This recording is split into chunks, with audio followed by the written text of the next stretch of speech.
Bueno, continuando con el tema, nos habíamos quedado en la observación clínica de lo que corresponde a la leucoplasia, ¿no? Eh, Ahora vamos a observar los diagnósticos diferenciales donde la anterior semana nos habíamos quedado para observar desde el punto de vista clínico cuáles eran las características principales para los diagnósticos diferenciales, ¿no? Como vemos en la pantalla, podemos mencionar especialmente dos diagnósticos diferenciales en los cuales nosotros podríamos tener una leve confusión en el diagnóstico con la leucoplasia, ya sea homogénea o no homogénea. El primer caso, observamos acá, de estos dos, que corresponden a una candidiasis pseudomembranosa, cuyas características, como observarán, son lesiones blanquecinas, ¿no?, que se pueden encontrar especialmente en la mucosa especializada. ¿Cuál es la característica principal para hacer el diagnóstico en estas dos lesiones? Son las lesiones que pueden ser retiradas de manera muy fácilmente con un raspado, como manera que si estuviéramos tomando una biopsia o una toma de muestra como citología exfoliativa.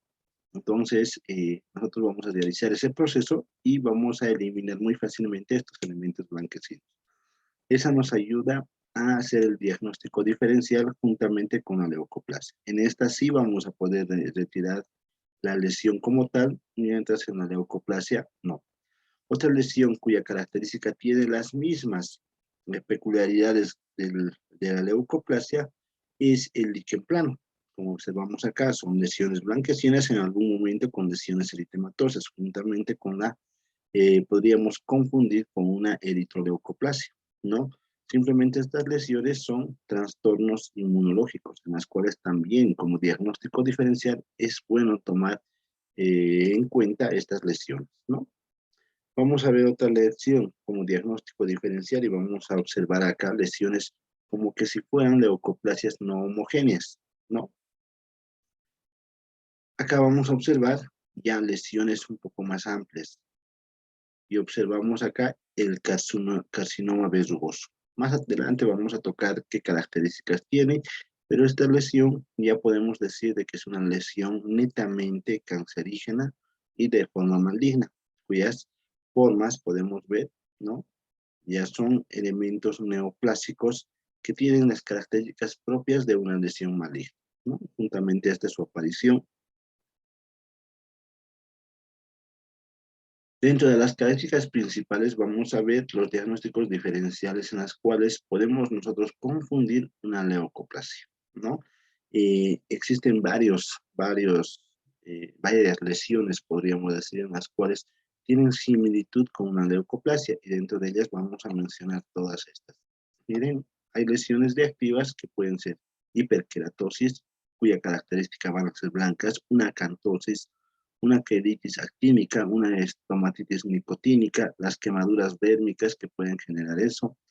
Dentro de las neoplasias, todas las neoplasias que vamos a tocar más adelante, el carcinoma in situ, el epidermoide, el mucoso. Dentro de las infecciosas vamos a ver las candidiasis hiperplásicas, ¿no? La leucoplasia vellosa, la sifilítica, placa, que se encuentra a nivel de la mucosa especializada. Por procesos inmunitarios, como les había mencionado anteriormente, el líquen plano es uno de las lesiones cuya característica principal puede ser similar a la leucoplasia desde el punto de vista clínico, ¿no? Hay que tomar en cuenta también la leucoedema, que son lesiones medio blanquecinas que aparecen a nivel de la mucosa de revestimiento, que no son retirables, pero pueden ser confundidos con una leucoplasia común. El nevo esponjoso blanco.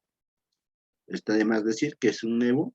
Un nevo es una acumulación de células melanocíticas, ¿no? Donde el comportamiento de esta lesión es más benigna que maligna, pero también podemos confundir con estas lesiones.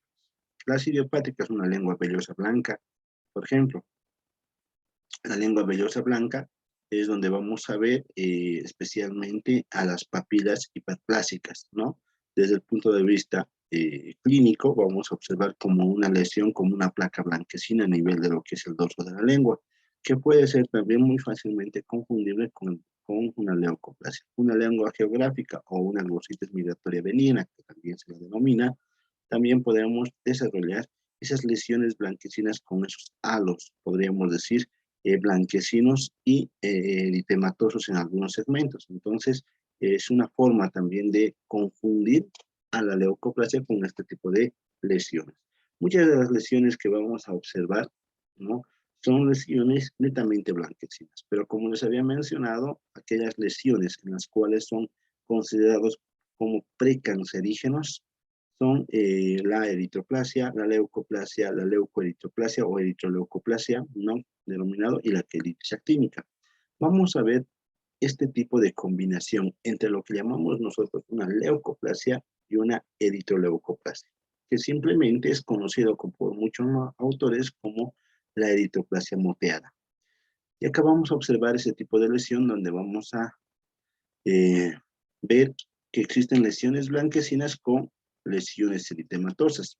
Acá tenemos una fotografía donde podemos ver claramente cómo hay una lesión blanquecina, pero en un fondo eritematoso, ¿no? A esto nosotros llamamos una leucoeritroplasia o una eritroplasia moteada o eritroleucoplasia, ¿no? Vamos a ver muchas denominaciones dependiendo del autor en la cual describa la lesión como tal. Acá les voy a presentar porque llamamos una eritroplasia moteada, porque hay una lesión mixta entre lo que es una leucoplasia y una eritroplasia. Según el libro de Sapp, a esto lo denomina como una eritroleucoplasia directamente. Lo elimina la parte moteada y lo denomina como una eritroleucoplasia. Lesiones ya precancerígenas que se instalan dentro de lo que es la mucosa bucal.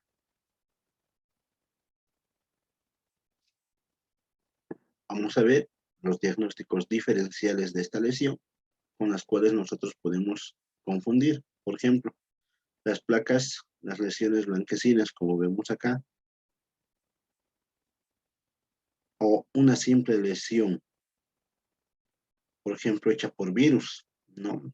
Una lesión virúsica o vírica, perdón, donde vamos a ver lesiones blanquecinas con halos eritematosos, que pueden ser confundibles con una eritroleucoplasia, ¿no? Las características principales de estas lesiones producidas por virus, ya sea el tipo 1, tipo 2, o varicela zoster, o el pangina, todos los virus que habíamos visto anteriormente, donde se les había indicado de que la lesión es similar en todos los tipos, ¿no?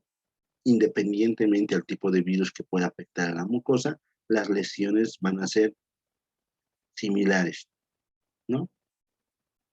Lesión blanquecina con un halo eritematoso.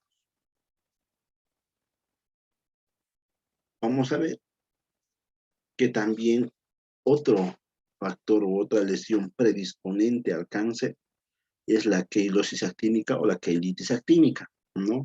Esta lesión especialmente se caracteriza por una formación ya de escaras a nivel de la mucosa, a nivel de la submucosa, donde del labio, exclusivamente vamos a ver en labio. Por eso viene de la queilosis, inflamación del labio, queilitis, inflamación del labio, de tipo actínico, ¿no? Actínico por rayos ultravioleta.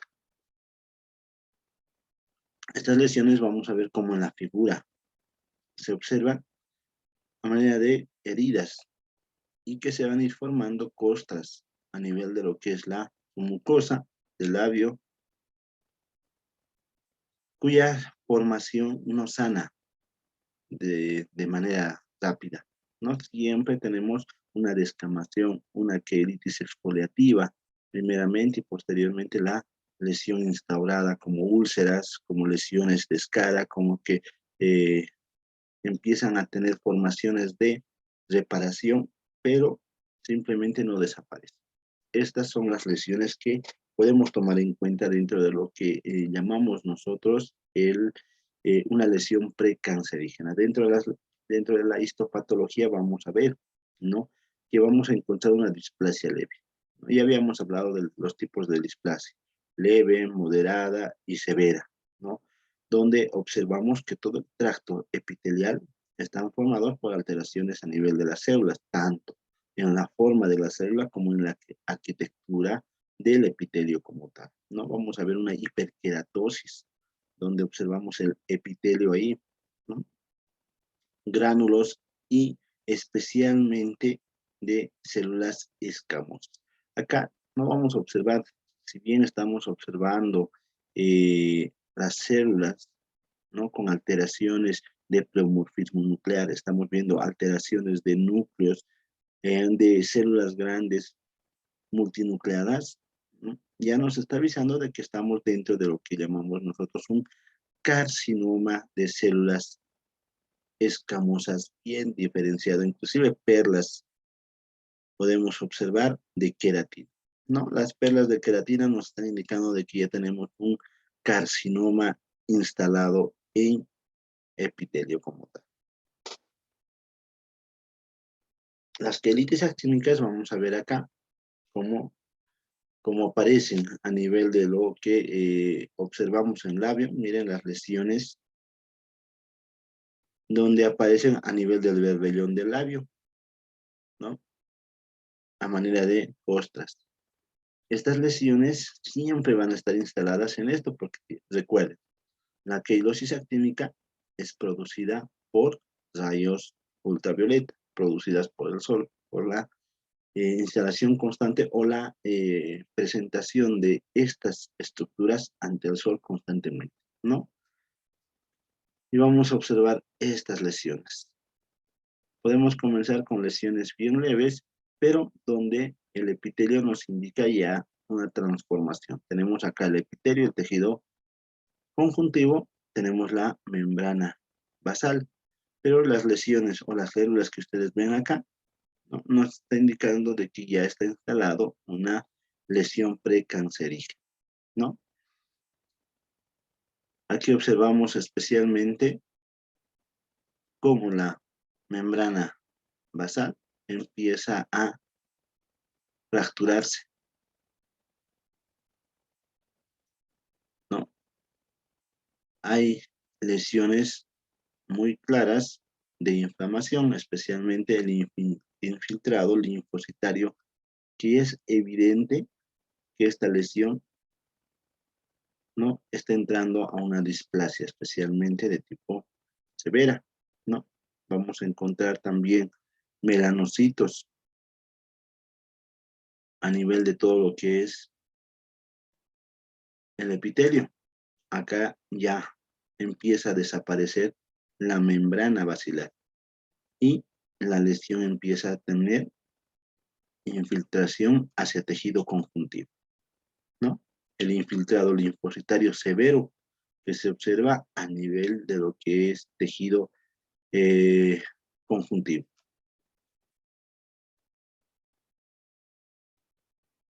El tratamiento es una lesión irreversible, ¿no?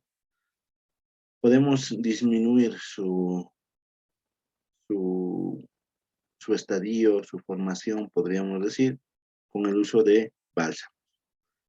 Para el diagnóstico, necesariamente hay que tomar biopsia, ¿no? La biopsia ya puede ser, si es pequeño, hacer una biopsia incisional. Si es extenso, como en este caso, hacer una biopsia excisional si es pequeño y una biopsia incisional si vemos que estas lesiones son a nivel de todo lo que es el labio. Siempre tomar en cuenta lesión mala con lesión o con tejido sano para hacer la comparación a nivel de la histopatología.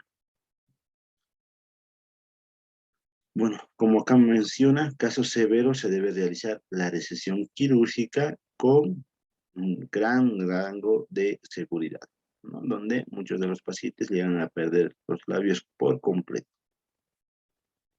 Y bueno, la última que dicen de 6 al 10% evolucionan a carcinoma, ¿no? De células escamosas. Más adelante vamos a ver que el carcinoma más común en cavidad oral es el carcinoma de células escamosas, ¿no? O de epitelio plano, que realmente muchos la conocemos de eso.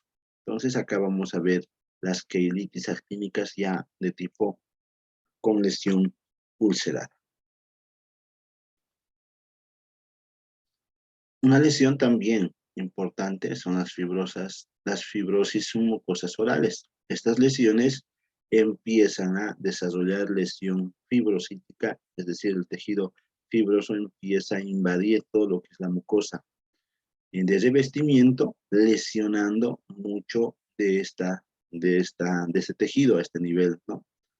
Empieza a aparecer cicatrizaciones y empieza a observarse ya una formación blanquecina, aunque esta no es una leucoplasia, sino es una fibrosis submucosa corporal. Esta fibrosis, ya a medida que va transcurriendo el tiempo, se vuelve cada vez más dura, ¿no? Puede ser ya la aparición o la etiología al consumo de nutrientes con mayor, con un componente agrio, con un componente picante, las cuales puedan generar esta transformación como forma de respuesta a lo que estamos nosotros consumiendo, ¿no? Vamos a observar también una rigidez a nivel de lo que se puede observar la mucosa. Vamos a ver hiperplasia fibroelástica. Vamos a ver que afecta todo lo que es el componente de la mucosa. En algunos casos la fibrosis submucosal también es considerada como una lesión premaligna, ¿no? En algunos casos, como menciona, vamos a observar trismos, dolor, vamos a observar vesículas que se van formando en la mucosa, o las famosas petequias a nivel de lo que es el paladar blando, xerostomía o la estomatopirosis, que también es común encontrar eh, a lo que observamos en esta patología. Otras lesiones que son predisponentes a cáncer, especialmente en pacientes que tienen el hábito de fumar, ¿no? De alguna manera, acá dice paladar del fumador invertida. A veces ciertos pacientes, en vez de fumar con el filtro del cigarrillo, simplemente lo retiran y la acumulación de humo y la formación de nicotina es más severo a nivel del paladar y a nivel de lo que es la mucosa de revestimiento, ¿no? Y las lesiones se van formando de esta manera, como ya una hiperplasia a nivel de tejido, a nivel de mucosa masticatoria, especialmente donde observamos la hiperplasia, ¿no? Una estomatitis nicotínica o paladar del fumador, como se conoce actualmente. La estomatitis nicotínica, ¿ya?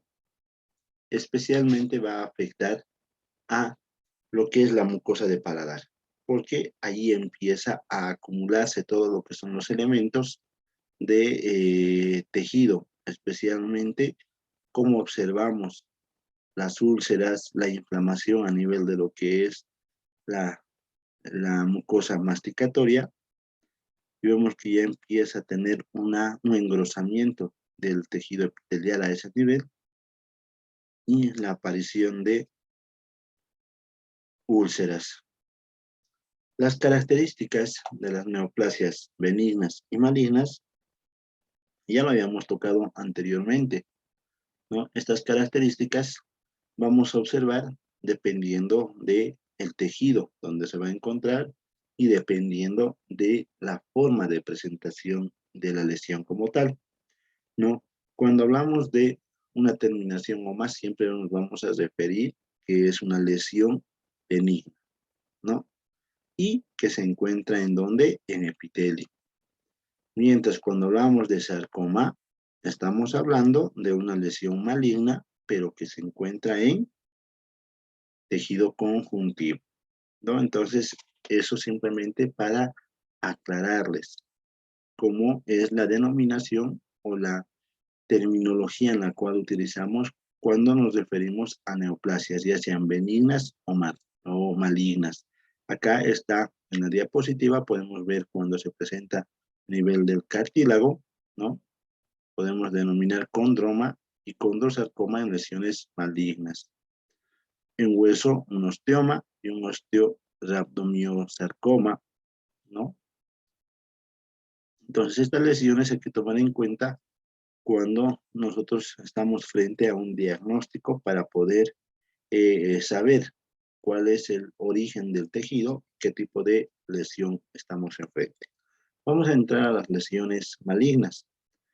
Dentro de las lesiones malignas, el primer elemento importante que hay que tomar en cuenta de que estas todas van a producir una metástasis. Una metástasis ya sea linfática o una metástasis ya sea sanguínea, ¿no? Entonces, hay que tomar en cuenta esos elementos. Ahora, dentro de las neoplasias estamos hablando de una nueva formación de tejido maligno, ¿no? De un tejido maligno. ¿Qué significa? Ya la instauración del cáncer como tal dentro de lo que es la cavidad oral.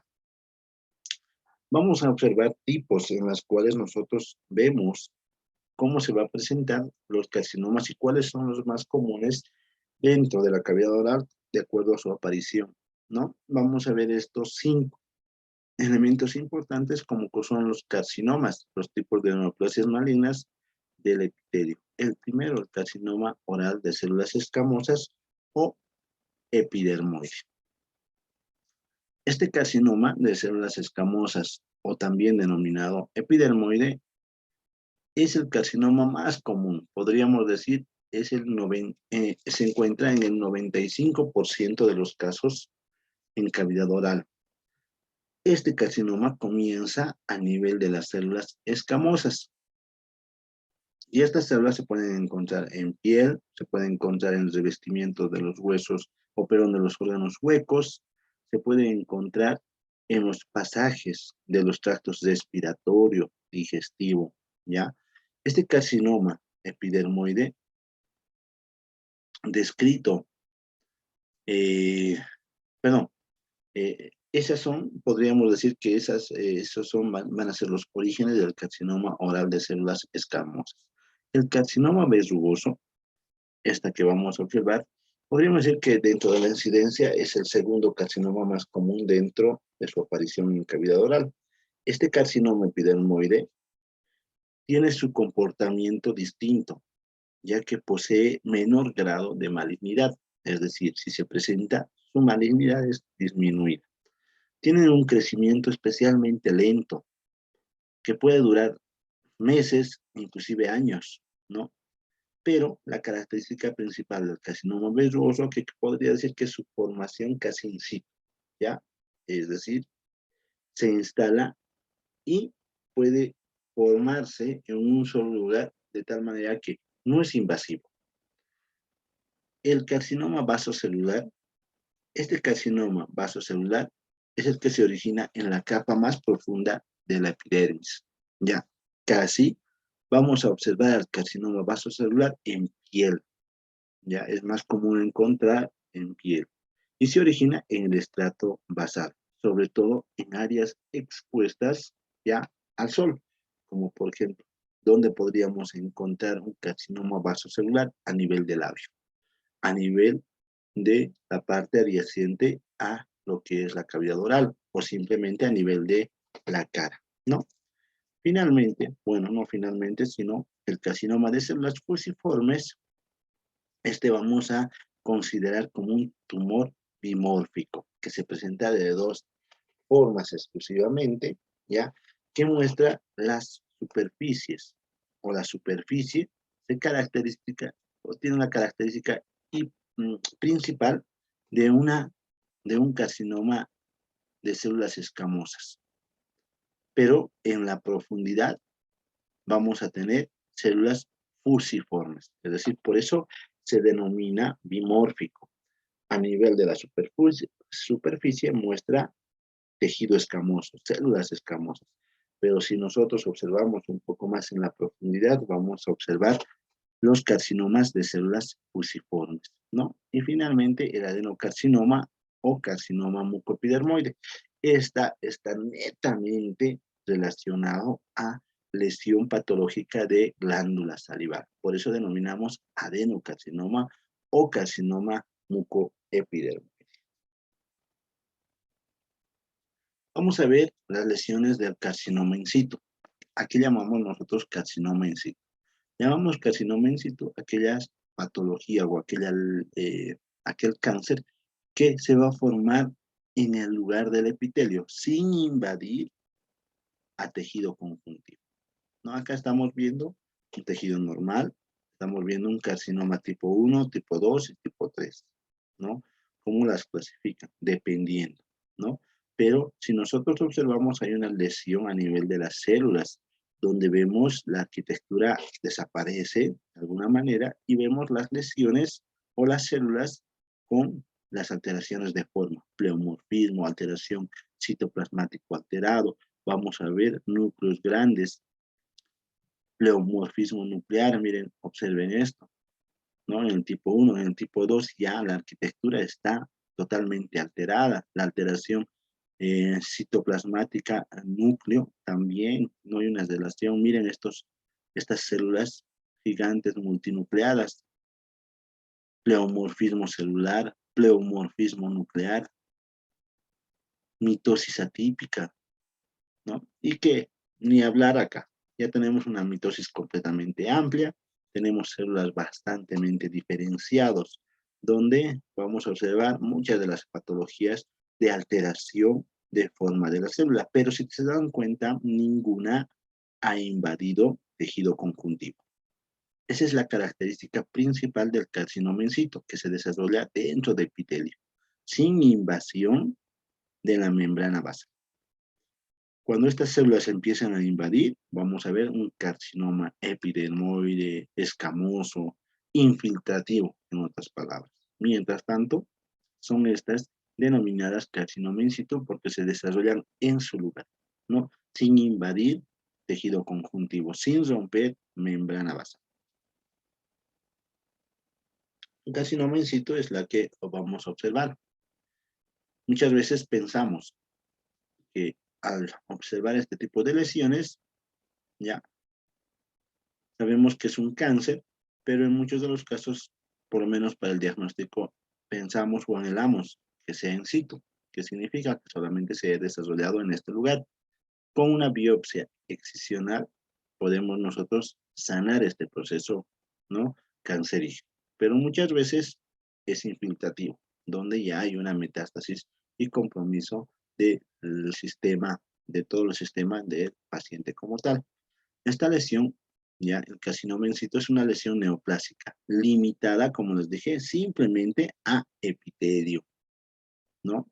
A cualquier epitelio que reviste la cavidad oral. Muchos de los autores al carcinoma in situ lo consideran como un cáncer preinvasor, ¿no? Que se alista para invadir todas las capas, especialmente la capa basal o la capa germinativa. Desde ahí empieza a desarrollar los elementos celulares alterados.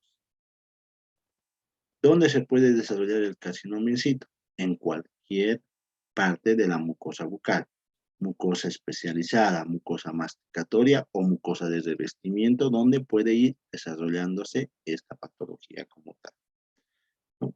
El diagnóstico, como bien saben, de cualquier lesión que creemos una malignidad, siempre va a ser la biopsia, ¿no? En este caso tenemos una paciente con un carcinoma en mucosa especializada en lengua y tomamos todas las medidas que ya lo conocemos desde el punto de vista de la laboratorio, cuáles son los requisitos para tomar una buena biopsia, qué debe tener, cómo debemos realizar todo el proceso de biopsia para hacer su diagnóstico.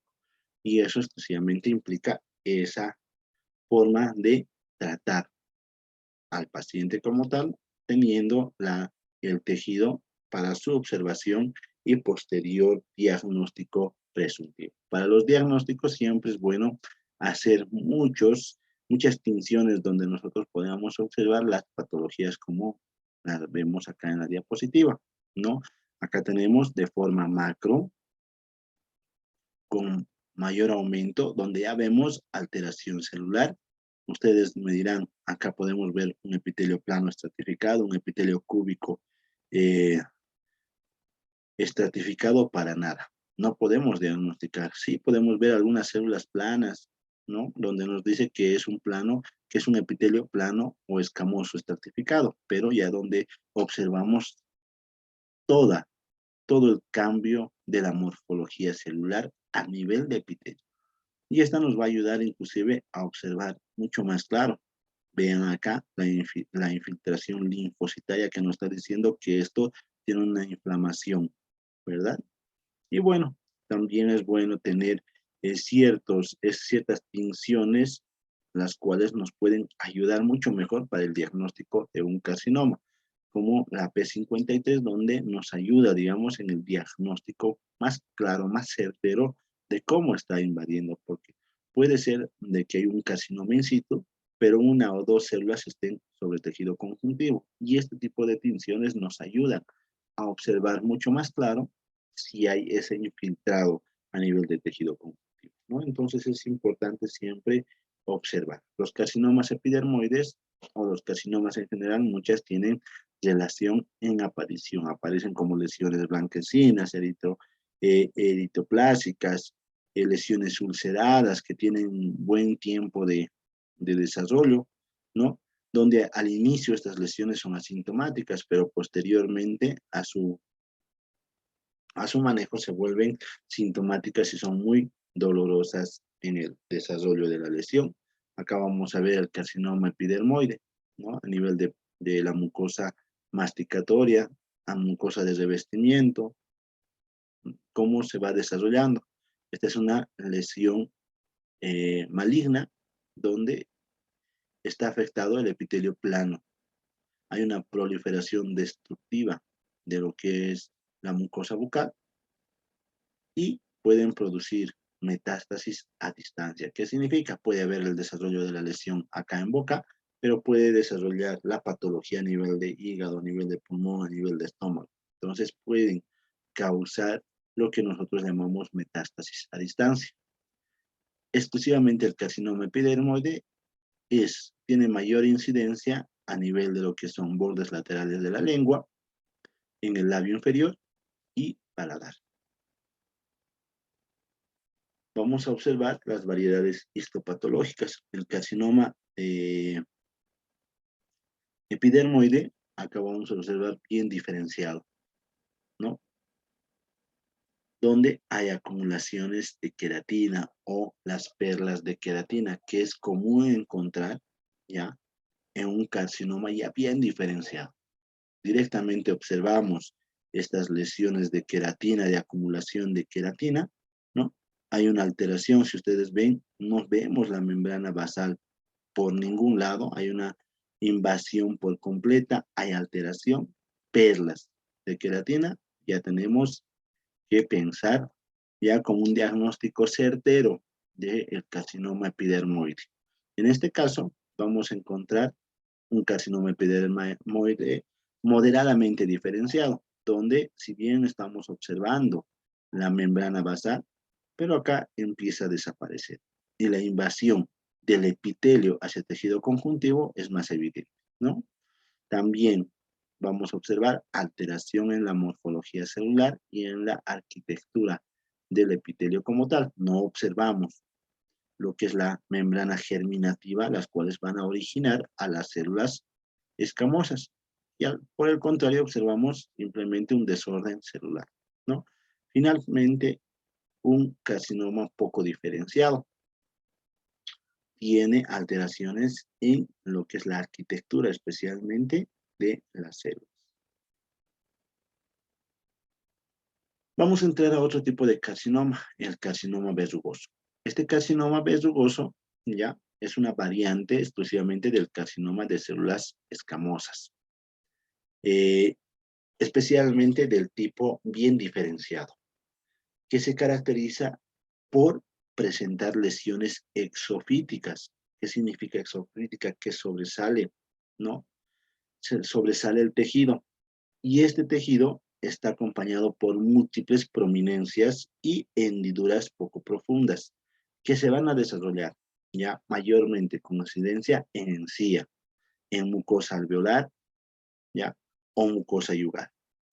Es raro encontrar en mucosas de revestimiento, pero como vemos en la fotografía, sí podemos encontrar un carcinoma verrugoso. La característica, ya les había mencionado, esto es exofítico. Vean cómo va el engrosamiento y la formación externa del tejido como tal.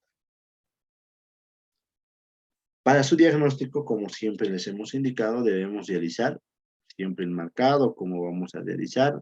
Acá vemos que ocupa una quinta parte de todo lo que es la mucosa especializada y a veces hay que tomar decisiones en las cuales nos permitan como tratamiento eliminar todo el tejido y al mismo tiempo sirvan para el diagnóstico definitivo de la lesión, ¿no? Estamos viendo lesión amplia donde nos vamos a lanzar a hacer el diagnóstico presuntivo y posteriormente el diagnóstico definitivo. Sacamos la lesión y vamos a observar, ¿no?, el cambio del epitelio. Vamos a encontrar papilas a nivel de epitelio engrosadas o bulbosas, como muchos de los autores la indican, que se extiende hacia el estroma, ¿no?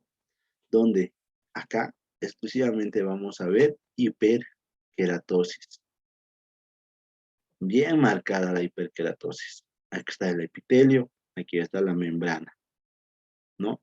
Pero ya con un crecimiento de las papilas. Esto, por si acaso, es un segmentito pequeño de esto, ¿no? Entonces vamos a ver cómo el crecimiento de las papilas son amplias a nivel de epitelio, ¿no? Es importante observar.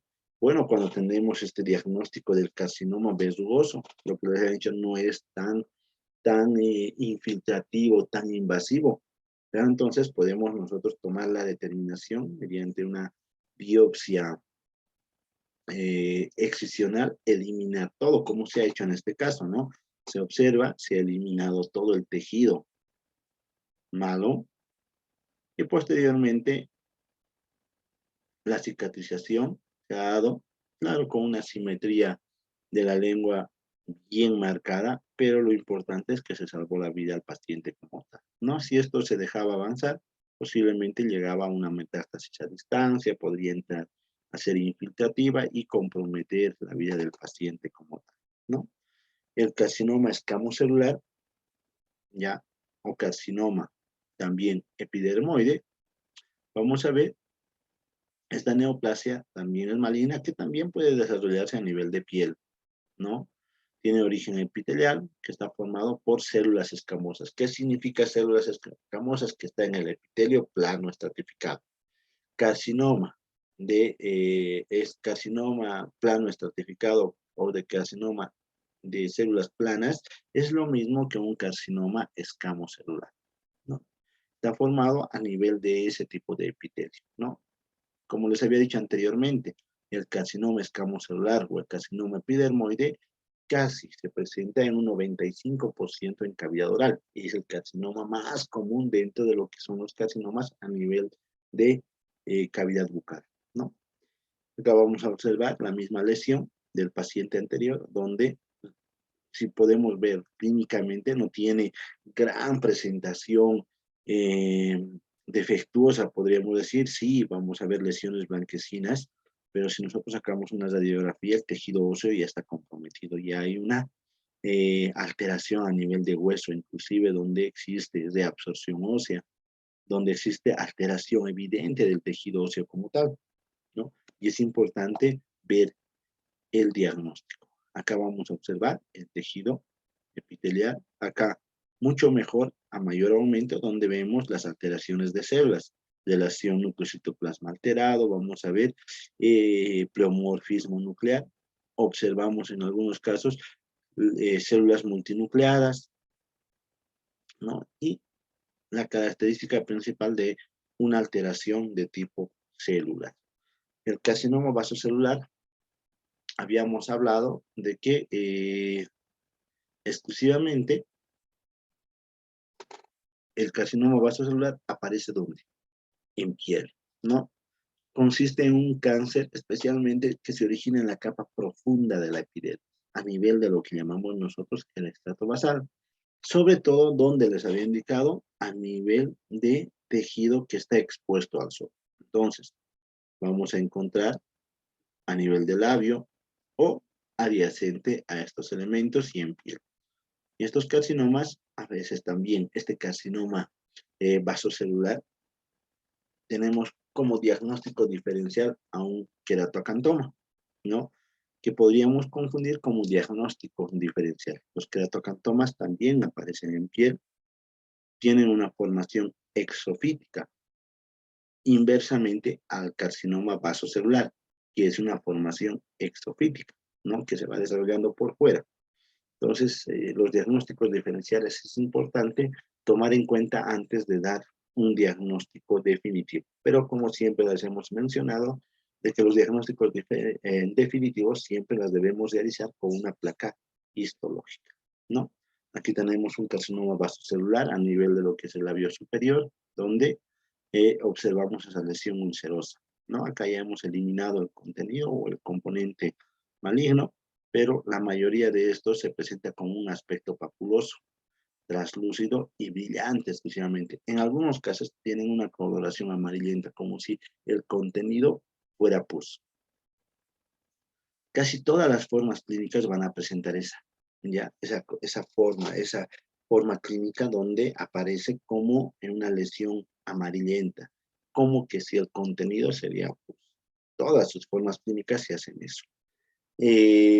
A veces tienen lesiones únicas u otras aparecen con lesiones asociadas.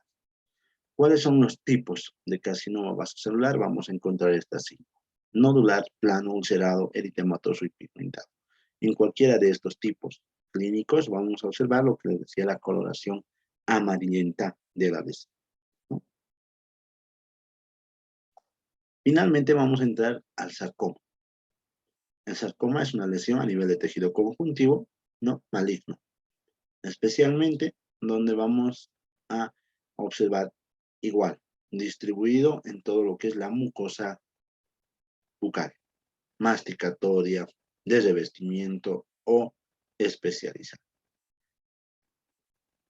El sarcoma, ya, exclusivamente tenemos que ver o observar que hay un tipo de sarcoma muy claro a nivel de cavidad oral asociado al VIH, que es el sarcoma de Kaposi, ¿no? Esta neoplasia es la más común, como les dije, relacionado al SIDA.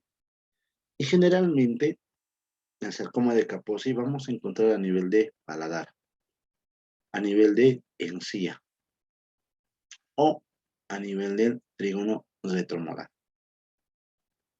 Aparece como una mancha rojiza violácea, ¿ya? Cuyo límite es difuso, no sabemos dónde termina. No duele, es asintomático, ¿ya? Y este tipo de lesión aparece casi en un 50% de la misma manera. Mancha o un color violáceo, no tiene dolor y aparece a nivel de paladar, a nivel de encía o en la región retromolar, ¿no? En este estadio, especialmente si se hace presente a nivel de encía, hay que tomar en cuenta el diagnóstico diferencial con un granuloma piogénico o un hemangioma. Sabemos bien que estas son hiperplasias de tejido epitelial. Un granuloma piogénico, observar el crecimiento, observar la histopatología. ¿Qué vamos a encontrar en un granuloma piogénico? ¿No? Alteración linfocitaria, vamos a ver invasión de epitelio en muchos de los casos, pero simplemente vamos a observar de que esta lesión es benigna. Mientras que en el sarcoma de Kaposi ya existe alteración celular, ¿no? Las displasias que hemos visto conjuntamente. Y un hemangioma simplemente es una alteración a nivel de un vaso sanguíneo. Una hiperplasia que con una biopsia excisional, asunto solucionado. El sarcoma. Desde el punto de vista histológico, se observa acá una proliferación especialmente vascular, localizada, donde aparece entre los folículos pilosos, ¿no? Cuya característica principal y se va a desarrollar en el músculo erector. Podemos observar mucosa hemorragia bastante a nivel del tejido como tal, ¿no? Otro elemento importante, como ven acá, con una lesión de hematoxilina y eosina, la alteración reticular, la alteración de elementos vasculares, las formas alargadas de las células. Hay una asociación con células fusiformes. En algunos segmentos se puede observar, ¿no? Y vamos a ver extravasación de eritrocitos. Estos elementos histopatológicos ya nos indican de un sarcoma de Kaposi. Bueno, a esto hay que asociar muchas lesiones o muchos exámenes complementarios para la relación con tejido conjuntivo, ¿no? Los tumores malignos derivan de tejido conjuntivo. Les había dicho especialmente tejido conjuntivo, en la cual vamos a denominar como sarcomas. Y aquí están todos los tipos de lesiones que pueden desarrollarse a nivel de tejido conjuntivo. Por ejemplo, el fibrosarcoma. ¿De dónde deriva? De los fibroblastos. El fibrohistocitoma maligno, ¿de dónde deriva? De fibroblastos y de histocitos que se van a transformar, ¿no? El liposarcoma, ¿de dónde? De adipocitos. El angiosarcoma, de células claro, de células endoteliales de los vasos, tanto linfáticos como sanguíneos. El neurosarcoma, especialmente de la cubierta de los nervios, ¿no? A ese nivel vamos a encontrar un neurosarcoma, un rhabdomiosarcoma. Especialmente el rhabdomiosarcoma nos está diciendo que vamos a encontrar una alteración a nivel del músculo estriado. Donde vamos a ver músculo estriado, puede haber la formación de un rhabdomiosarcoma. Y el leiomiosarcoma a nivel de músculo liso, ¿no? Entonces, dependiendo del lugar donde se va a originar estas lesiones, las células empiezan a tener transformación y de la misma manera se las designa con la terminología adecuada al lugar donde se va a originar, ¿no? Acá vamos a ver solamente un tejido o una lesión maligna de un liposarcoma a nivel de mucosa especializada, ¿no?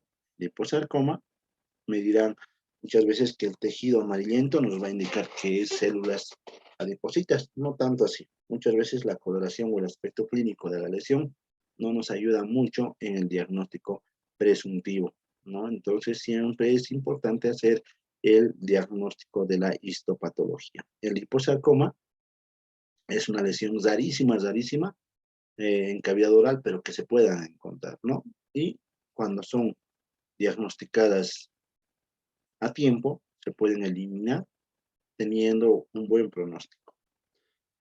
Las metástasis, como les hablaba anteriormente, las metástasis se pueden dar cuando hay invasión de la membrana basal. Les había dicho, ¿no ve? En las displasias va a haber transformación celular. Las transformaciones celulares se pueden dar de tipo leve a nivel de la membrana basal, moderada cuando llegan al estrato intermedio y severa cuando llegan al estrato más superficial. Y cuando rompen la membrana basal pueden invadir tejido conjuntivo y las metástasis pueden entrar estas células a vasos sanguíneos o a vasos linfáticos, a la cadena ganglionar del cuello y pueden realizar metástasis linfática o metástasis sanguínea. Entonces, desde ese punto de vista, pueden generar alteraciones a otros lugares de nuestro organismo. Cuando hablamos de metástasis linfáticas, los ganglios más grandes son los que están afectados y cuya característica de estos ganglios se empiezan a poner más grandes, se empiezan a aumentar. Lo que decimos nosotros, vamos a encontrar ganglios linfáticos amplios, ¿no? O grandes. Además, si nosotros tocamos, van a ser duros, van a ser fijos. Mientras más fijo el ganglio está dentro de lo que es la cabeza o el cuello del paciente, podemos decir que su evolución es más amplia, es más de tiempo y tienen un mal pronóstico, ¿no? Entonces, Eso es lo que tenemos que tomar en cuenta cuando hacemos nosotros una palpación de ganglios linfáticos. Casi en la mayoría de los casos, cuando tenemos o estamos frente a un carcinoma, a un sarcoma, el submandibular, esta que vemos acá, es la que se afecta más, es la que comúnmente está afectada.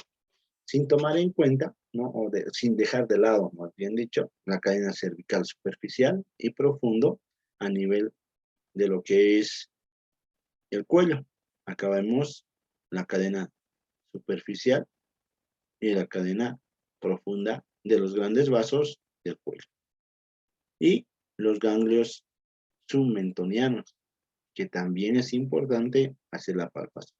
Entonces, cuando nosotros vemos una lesión cuya característica sea leucoplástica, eritroplástica, queritis actínica, adenocarcinomas o sarcomas, ¿qué tenemos que hacer? Hacer la palpación de ganglios. Y vamos a encontrar, ¿no? La infartación ganglionar, es decir, ganglios amplios, donde son duros, donde pierden movilidad.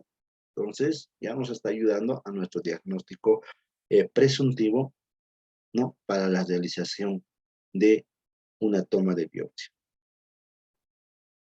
El tratamiento, cuando nosotros hacemos detección de esos tipos de lesiones, pueden ser quirúrgicos, eliminar con márgenes de seguridad amplios, ¿no? Ya sabemos a qué nos referimos con márgenes de seguridad demasiado amplio ante un carcinoma o un sarcoma. Posteriormente, someterle al paciente a radioterapia o a quimioterapia. Las medidas preventivas que nosotros podemos tomar para que no empiece a aparecer lo que son, o no aparezca, no sin estar el cáncer, evitar los hábitos, especialmente de fumar y del alcoholismo. No mascar coca en exceso, que también es un factor predisponente con la asociación de la nicotina. Evitar el alcohol, evitar exposiciones largas al sol. Y lo contrario, consumir bastante, ¿no? Fruta. Nuestra dieta debe ser rica en frutas y verduras para aportar el componente inmunológico que necesita nuestro cuerpo. Bueno, acá siempre es bueno visitar al dentista que les pueda informar sobre las lesiones iniciales de un cáncer. En nuestro medio todavía no estamos habituados a poner atención a una úlcera, pero ya todos, especialmente los estudiantes de tercero, que ya saben que una lesión que dura por más de 20 días es una lesión sospechosa de algo malo que está sucediendo a nivel de su epitelio, ¿no? Entonces, siempre hay que tomar en cuenta ese tipo de observaciones y de precauciones que se le debe indicar al paciente en el momento de que nosotros observemos una lesión y coadyuvemos con la historia clínica de que esta lesión tiene una duración mayor a 20 días. Entonces, siempre remitir o simplemente hacer la observación necesaria por el tiempo determinado y poder consultar con otros especialistas para su tratamiento, ¿no? Las medidas preventivas que podemos hacer, siempre la observación. Siempre les habíamos dicho de que empecemos a observar todo. No nos quedemos con solamente el hecho de observar caries, observar diente, sino observemos mucosa, toda la mucosa, desde cubrimiento, masticatoria, especializada. Observemos puntos, observemos repliegues normales y lesiones que puedan aparecer en cualquier lugar de la mucosa bucal. Las recomendaciones, observemos puntos negros, manchas, lesiones. Hagamos una medicina bucal dentro de lo que corresponde a lo que es el diagnóstico de lesiones precancerígenas o cancerígenas, ¿no?